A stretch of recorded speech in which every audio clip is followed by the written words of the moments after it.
Picture चालू करो बे। चलो भाई देखो अब मैं क्या करता हूँ। मैं ये कहता हूं कि अगर बीजेपी के लोग 50% की बात हो रही है और सारी बातें हो रही, तो क्या विपक्ष ने तमाम सारे मुद्दों पे, ऐसे मुद्दों पे, चाहे देश की रक्षा की बात हो, सरकार को पूर्ण बहुमत मिला है सदन के अंदर, एक कहते नहीं एक सुर में सरकार की खिलाफत किए बगैर तमाम मुद्दों पे विपक्ष ने भी उनका बहुत सारे मुद्दों पे समर्थन किया है। अगर समर्थन किया है तो धन्यवाद का पात्र है विपक्ष, लेकिन तब कभी भी आप देख लीजिए सिर्फ व्यंग्य मारा जाता है, रोजाना एक व्यंग्य मारा जाएगा, विपक्ष के ऊपर मारा जाएगा, लेकिन इतना हल्का हल्का नहीं होगा ये वाला सब खेल।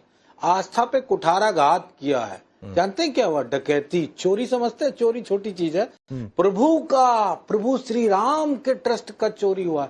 अब तो आज और एक नई खबर आ गई, आपके चैनल पे मैंने बाइट भी दी है, वहां कुछ अब 10 दिन के लिए अनुष्ठान कराया जाएगा, मतलब उस पाप को धोने की प्रक्रिया की जाएगी, लेकिन कोई संवैधानिक प्रक्रिया नहीं ढंग से होगी। ये दुर्भाग्यपूर्ण है। ये बीजेपी के लोग अगर ये सोचते हैं कि इस बार का सदन बड़ा हलवा टाइप का होगा, सब ये खा लेंगे, मुंह में रखेंगे, ग्रुप कर जाएंगे, चबाना भी नहीं पड़ेगा, तो इतना आसान नहीं होने वाला है। इस असली तो जवाबदेही विगत 5 दशकों के बाद अब होने जा रही है बीजेपी की, जब सदन में, चाहे उत्तर प्रदेश का विधानसभा का सदन हो, चाहे सदन हो दिल्ली का, उसी सदन की ना मनोज भाई, उसी सदन, मनोज भाई आप उसी सदन की बातचीत कर रहे हैं ना, जिस सदन में कहा गया था कि इलीगल ऑक्यूपेंट है रामलला, आप उसी सदन की बात कर रहे हैं, उसी सदन में जहां पर ये कहा गया था जो चढ़े थे चिपके रह गए। निश्चित तौर पे ये बात कही गई थी, इसमें कोई दो राय नहीं। वो सदन की कार्रवाई में आस्था की बात कर रहे हैं, उसको हम झुटला पाएंगे या फिर आप आस्था की बातचीत कर रहे हैं, तो कहीं आप रामलला की बातचीत करेंगे, क्यों? तो यही डबल स्टैंडर्ड होता है पॉलिटिक्स में, यही डबल स्टैंडर्ड होता है कि जिन रामलला को आप इलीगल ऑक्यूपेंट बता दें, आप उन्हीं रामलला की बातचीत करें फिर उसी सदन में पहुंचकर, यही डबल स्टैंडर्ड होता है पॉलिटिक्स में। आप, मैं अपनी बात कह लूं? हाँ बोलिए। आप डबल स्टैंड, मुझे कॉपी तो चेक नहीं करानी, मुझे आपके सवाल का जवाब देना है। हाँ। सवाल का जवाब देना है। मैं ये कह रहा हूं, समाजवादी पार्टी ने आज तक भी गैर संवैधानिक काम किया हो या गैर संवैधानिक बोला हो, तो उसका सवाल पूछेगा, मैं जवाब दूंगा, अगर गलत होगा तो माफी मांग के दूंगा। जब जो बात कही संविधान के दायरे में रख के कही, क्या गलत था? क्या गलत था? हाँ आ रहा हूँ चारू, तुरंत माफी मांगी थी कोर्ट में किसने? नहीं बहुत सही बात है चारू प्रज्ञा, उन लोगों ने रामलला इलीगल ऑक्यूपेंट ये कहना संवैधानिक था बकौल समाजवादी पार्टी। इनके हिसाब से ये संवैधानिक था। आज ये अपनी जगह नहीं ठीक है, आपके हिसाब से संवैधानिक है कहना रामलला इलीगल ऑक्यूपेंट। मनोज भाई आपने बहुत सही बात कही, और ये भी बात जनता के नोटिस में जा रहा है, जनता के नोटिस में जा रहा है। सुप्रीम कोर्ट में कोर्ट ने कहा गया कि illegal occupant Ramlalla, illegal occupant Ramlalla. आप कुछ भी बोलो ये नहीं सुनने वाला। Occupant Ramlalla, illegal occupant Ramlalla, आप आज बैठकर उसको संवैधानिक बता रहे हैं। फैसला किस आधार पे हुआ है? यही डबल स्टैंडर्ड है। आप खुद को एक्सपोज करते हैं मनोज यादव, आप लोग खुद को एक्सपोज करते हैं और फिर उसके बाद आप आस्था का ढोल पीटेंगे। सुप्रीम कोर्ट में फैसला किस आधार पे हुआ है? सुप्रीम कोर्ट ने कह दिया। आप मनोज भाई आपको चैलेंज कर रहा हूं, दिखा दीजिए सुप्रीम कोर्ट ने कहा, सुप्रीम कोर्ट ने क्या कहा? आपको चैलेंज करता हूं, शो में दिखाकर जाइएगा, वरना इस संवैधानिक कहने पर माफी मांग के जाइएगा। किस आधार पर आप या तो सुप्रीम कोर्ट के फैसले में दिखाइए कि रामलला इलीगल ऑक्यूपेंट कहा गया, और नहीं तो ये संवैधानिक वाले लाइन पर आपको भारी पड़ेगी आज की डिबेट, इस पर भारी पड़ेगी। चलिए चारू प्रज्ञा को सुनिए, फिर आ रहा है। अभी पुष्पेंद्र भाई भी वेट कर रहे हैं, बहुत शांति से गुस्सा हो जाएंगे। आ रहा हूं इसी पर, आपसे इसी पर बातचीत करूंगा, कोई दूसरा मुद्दा आज आपसे चर्चा नहीं करूंगा। मैं गुस्सा नहीं हूँ। बोलिए चारू प्रज्ञा। माननीय सुप्रीम कोर्ट ने बहुत बोल लिया, बस रुक जाओ। सुप्रीम कोर्ट ने किस, मैं इनके ऊपर नहीं बोलना चाहती, राकेश जी आप आ रहा हूं मनोज भाई, थोड़ा और वोकैबुलरी जुटाइए, कुछ और फैक्ट जुटाइए, आ रहा हूं आपके पास। बोलिए चारू प्रज्ञा। देखिए आज ये हिंदू धर्म के रक्षक बनने चलते हैं, मैं इनसे पूछना चाहूंगी कि यही सपोर्ट आप ज्ञानवापी को भी दे रहे हैं ना, यही सपोर्ट आप श्री कृष्ण जन्मभूमि को भी दे रहे हैं ना, या आपका हिंदुओं के लिए सपोर्ट इतना ज्यादा पॉलिटिकल है कि जब आपको अपना फायदा दिखता है तो आप इस प्रकार से चिल्लाने लग जाते हैं। आपने रामलला को इलीगल ऑक्यूपेंट तो कहा ही था, उसके साथ साथ आपके नेताजी ने कार सेवक के ऊपर गोलियां चलवाई थी, इस बात को भी आप मत भूल जाइए। और एक बात और है, एक सेकेंड बीच में मत बोलते चले जाइए। जाओगे सारा सही पकड़े हैं मनोज जी, मैं आपसे बस और कुछ नहीं। राकेश जी, एक ठीक है तो मनोज भाई जिसकी बारी है वही ज्यादा बोले, काउंटर कोई भी कर ले, इंटरप्ट कोई भी करे, लेकिन एक दो लाइन बोलकर शांत हो जाए, एक दो लाइन बोलकर शांत हो जाए, प्लीज बोलिए चारू प्रज्ञा।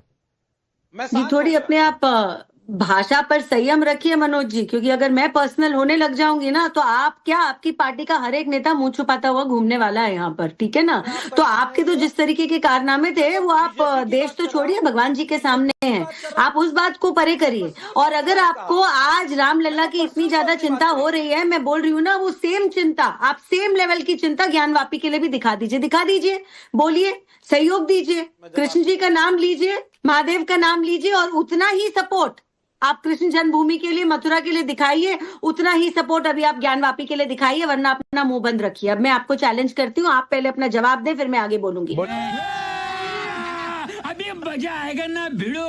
अब बीच में नहीं बोलना, आप उंगली उठा के बैठे हुए हैं ये, अब एक शब्द नहीं बोल पाएंगे कृष्ण का जन्मभूमि की बात हो, हाँ मैं बोल रहा हूँ, आपको आवाज देर में आएगी, मैं लखनऊ में, आप दिल्ली में। मैं निश्चित तौर पे ये बात दावे से कह रहा हूं कि मैंने कहा सुप्रीम कोर्ट ने फैसला क्या भावनाओं के आधार पे नहीं दिया, अगर दिया तो फिर आप लोगों से कोई बोला कि नहीं। अब दूसरी बात ना केवल मुद्दे पर रहिए, आप ये बोलिए, क्योंकि आप अपने आप को हिंदू रक्षक पूरी डिबेट देख सकते हैं। आप आइए कृष्ण जन्मभूमि पे और ज्ञानवापी पे, एक मिनट, जन्मभूमि के लिए भी देंगे। अरे रुक जाइए भाई, ज्ञानवापी, आपको एक बात, अरे रुक जाइए भाई, ढांचा कहा जाता था, मस्जिद नहीं कहा जाता था, नमाज नहीं पढ़ी जाती थी वहाँ पर। राकेश जी मैं जवाब ठीक है, चारू प्रज्ञा मैं आपके लिए भी कहूंगा, वही बोले जिसकी बारी हो ज्यादा। बोलिए मनोज यादव। देखिए इतने महत्वपूर्ण मुद्दे पे जवाब ले रही तो कम से कम शांत होकर ले ले। ज्ञानवापी और कृष्ण जन्मभूमि पे समाजवादी पार्टी स्पष्ट रूप से कहना चाहती है कि दोनों जगह मामला न्यायालय में है। अब बीजेपी के अंदर कितनी हैसियत है कि न्यायालय वाले मामले पे अपनी भी, तो जब न्यायालय ने न्यायालय पे है तो रामलला के फेवर में क्या हम ऑर्डर दिया ना, तो न्यायालय की, आप उसके बाद आज भी यही बोलते रहते हैं इलीगल ऑक्यूपेंट। बताइए मुझे मनोज जी।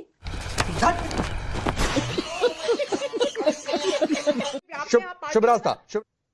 हमारे देश में पिछले कुछ वर्षों से विपक्ष ने जुबानी जंग के अलावा लड़ा ही क्या है? मैं जानना चाहती हूँ कि हमारे देश के विपक्ष की डिफेंस नीति क्या है, पाकिस्तान को लेकर के क्या है उनकी राय। मैं इन विषयों पर चाहती हूँ कि चर्चा हो। मैं ये नहीं चाहती कि जबानी, मैडम मैंने बोला नहीं है, पहले मेरी बात सुन लीजिए, उसके बाद आप बोलिएगा। बोल। डिलिमिटेशन को लेकर के इनका क्या मंतव्य है, वो कौन सा ये मसौदे की बात कर रहे हैं? मैं देश का एक नागरिक जानना चाहता है कि विपक्ष के पास कौन सा ऑल्टरनेटिव मसौदा है जो ये कहते हैं कि आदर्श मसौदा ये है, सरकार चाहिए, ये सरकार नाकाम है, नाकारी सरकार है, इसको कुछ नहीं आता, हम बताते हैं कि मसौदा क्या है क्या उनके पास, अनुमा आचार्य जी के पास? चलिए अनुमा जी, अगर नहीं है तो फिर हम किस बात पर बहस कर रहे हैं? ठीक है अनुमा जी, रिप्लाई करिए शुभ रास्ता की बात का, और एक मेरे सवाल का जवाब अगर आप हाँ या ना में दे पाए, अगर पार्टी में कंसेंसस हो कि अगर 50% सरकार लिखकर आती है तो क्या कांग्रेस भी सपोर्ट करेगी, हाँ या ना? हम तीन तरफ से हम जो सत्ता पक्ष का है वो हमला झेलते हैं। यही एक हमारी बात है कि हम चाहते हैं कि दक्षिण को भी उतना ही हिस्सा मिले जितना उत्तर को। बीजेपी क्या चाहती है कि दक्षिण के राज्य पूरी तरह नगण्य हो जाएं।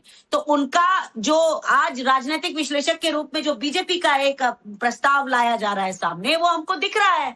आपको क्या समझ नहीं आता कि जो दक्षिण के राज्य हैं उनका और उत्तर के राज्यों का बराबरी से उस सत्ता को बनाने में उनका योगदान होना चाहिए, और वह चीज जो है उसी के बारे में ये पूरी कहानी है। बार बार सत्ता पक्ष ये चाहता है कि किसी तरह से दक्षिण के राज्यों को हटा दिया जाए। इन्हीं के अपने सांसद बोल चुके हैं। अरे मैडम, साउथ नॉर्थ क्यों कर रही है? एक लाइन का सवाल था कि अगर 50% सब जगह बढ़ रहा है और लिखकर आता है तो क्या कांग्रेस पार्टी तैयार है कि नहीं? रही थी ना राकेश जी, पहले राकेश जी मैं जवाब देना चाहती हूँ। आ रहा हूँ शुभ रास्ता। आप मुझे बताइए कि कहीं ब्लैक एंड व्हाइट में है क्या? ये सब जब होगा तब होगा। अभी बारिश हो नहीं रही है, मैं छाता पहन के जाऊंगी या रेनकोट पहन के जाऊंगी?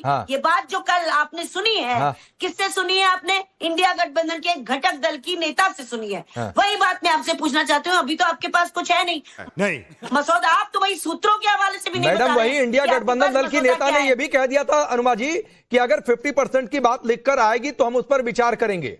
उन्होंने ये भी कह दिया था, आप उसे स्किप कर रही हैं, तो आप बोलिए कि कांग्रेस पार्टी विचार करेगी फिर?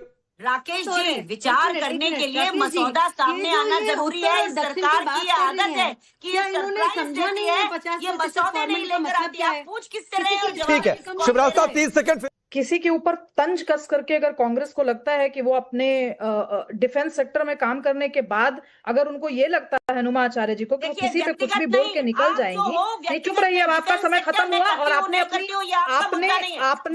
रिस्पेक्ट खुद खत्म किया इसको पे। आचार्य जी, आप जब बोल रही थी तो मैं बिल्कुल शांत थी, थोड़ी तो जो डिसिप्लिन सिखाया गया होगा, आर्म फोर्सेज में डिसिप्लिन सिखाया जाता है, चाहे वो कोई भी आर्म फोर्स हो, कम से कम वो अनुशासन प्रियता ही दिखा दीजिए यहाँ पर। राम जाने कैसे आपने क्या किया है मुझे नहीं पता, मैं पूरी ये राकेश जी प्लीज आपको मॉडरेट करना पड़ेगा। अच्छा ठीक है, मैं आता हूँ बीच में। मुझे लगा था कि शायद आप लोग आपस में वाद विवाद करके सुलझा लेंगे। अनुमा जी आपने अपनी बात रखी, शुभराज साहब की भी बात आ जाए, फिर आप भी काउंटर कर लीजिएगा। ऐसा थोड़ी नहीं कि आपको मौका नहीं मिलेगा, सबको अपनी बात कहने का और सबको बराबर समय मिल रहा है। 2 मेहमान तो अभी इंतजार कर रहे हैं। 2 मैंने केवल राजनीतिक बात पर राजनीतिक। हाँ नहीं, बिल्कुल पर्सनल टिप्पणी कोई ना करे। पर्सनल टिप्पणी करने का मैं वैसे भी किसी को अधिकार नहीं देता हूँ।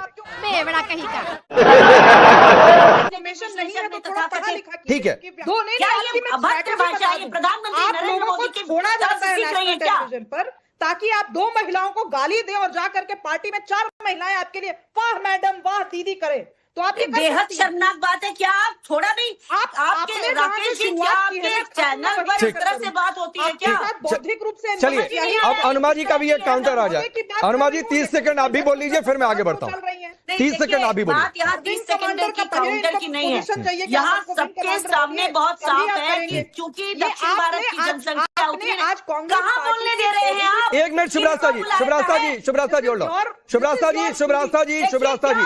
शिवराज साहब जी प्लीज मैं ये कहना चाहती हूँ कि दक्षिण भारत की जनसंख्या उत्तर भारत से कम है और ये पूरा अगर आधार जनसंख्या को बनाएंगे तो गलत होगा, इसीलिए ड्राफ्ट मांगा जा रहा है। अगर ड्राफ्ट लाजमी होगा, सही होगा तो विचार किया जाएगा और इकट्ठा होकर विचार किया जाएगा, इसमें क्या प्रॉब्लम है? लेकिन भद्दी भाषा का प्रयोग न करें। राकेश जी देखिए, इसी संसद में राजनाथ सिंह ने एक बहुत बड़ा झूठ बोला था और वो देशद्रोह की कैटेगरी का झूठ है कि हमारा ना कोई विमान गिरा ना हमारे सैनिक हताहत हुए, लेकिन 6 सैनिकों की शहादत जो हुई और जिनका नाम बाद में वॉर मेमोरियल में आया, उस पर भी सवाल होंगे इसी संसद में। आप कह रहे थे ना इसी संसद में और क्या क्या होगा, तो इसी संसद में होगा। और इसी संसद में हम देखेंगे कि जिनके पास आज भी सबसे हड़प लेने के बाद, चुरा लेने के बाद, अपने आप तरफ खींच के जैसे भी लालच में जैसे भी लेने के बाद भी 318 से 319 ही सांसद हैं इनकी तरफ। इसलिए ये जो कपट से बिल लाना चाहते हैं, जो कि महिला आरक्षण बिल तो बिल्कुल नहीं है, ये परिसीमन बिल केवल उत्तर की वर्चस्व बनाने का और दक्षिण के राज्यों को समय नहीं देने का, अनुमा जी नहीं देने का, थोड़ा सा गणित दुरुस्त करने का है। अभी प्रधानमंत्री मोदी बोल रहे हैं मुझे उधर जाना पड़ेगा। एक चीज छोटी सी बताते हुए कि आप थोड़ा सा अभी कैलकुलेशन में गड़बड़ हो रहा है। कैलकुलेशन में गड़बड़ कैसे कि पिछली बार वाली वोटिंग के हिसाब से 298 था एनडीए के बाद, टीएमसी के बागी चले गए 20, उद्धव के बागी चले गए 6, एनसीपी अगर 50% पर सहमत हो जाती है तो 8 उधर चले गए, डीएमके से बातचीत चल रही है 50% बीच ये जोड़ लीजिए तो 354 हो गया। बात अनुमा जी, इमरान मसूद कह रहे हैं जितने बहादुर वो बचेंगे, टूटने वाले भूतपूर्व हो जाएंगे। आपने अभी कहा कि बिल में क्या 50% वाली बातचीत है क्या? मतलब आपको ये लग रहा है कि 50% बिल में लिखकर आया तो यही होगा कि सरकार के पास 2/3 बहुमत होगा? आपको ये लग रहा है, आपको यकीन है? ऐसा कतई नहीं है। अभी ड्राफ्ट किसी ने नहीं देखा। मैं कह रहा हूं मान लीजिए अगर 50% की बातचीत है। सुनिए ना, ये सब नरेटिव बनाने की कहानियां हैं, इस समय नरेटिव ही बन रहे हैं। अच्छा। जबकि संख्या की दृष्टि से देखें तो मैं आपको बता सकती हूँ कि क्या कहानी है, लेकिन कहानी इस समय यह है कि ये बताकर इसका माहौल बनाया जा रहा है कि किस तरह से ये बिल जो है उसमें कांग्रेस अकेली है या समाजवादी पार्टी अकेली है। तो वो एक बात बहुत सामने साफ है, लेकिन अभी एनडीए के पास नंबर नहीं है। अगर आप दोनों सदनों में देखेंगे, खास तौर पे मैं लोकसभा की बात कर रही हूँ, यहाँ पर नंबर्स नहीं है। समझ रहे हो आप? खत्म।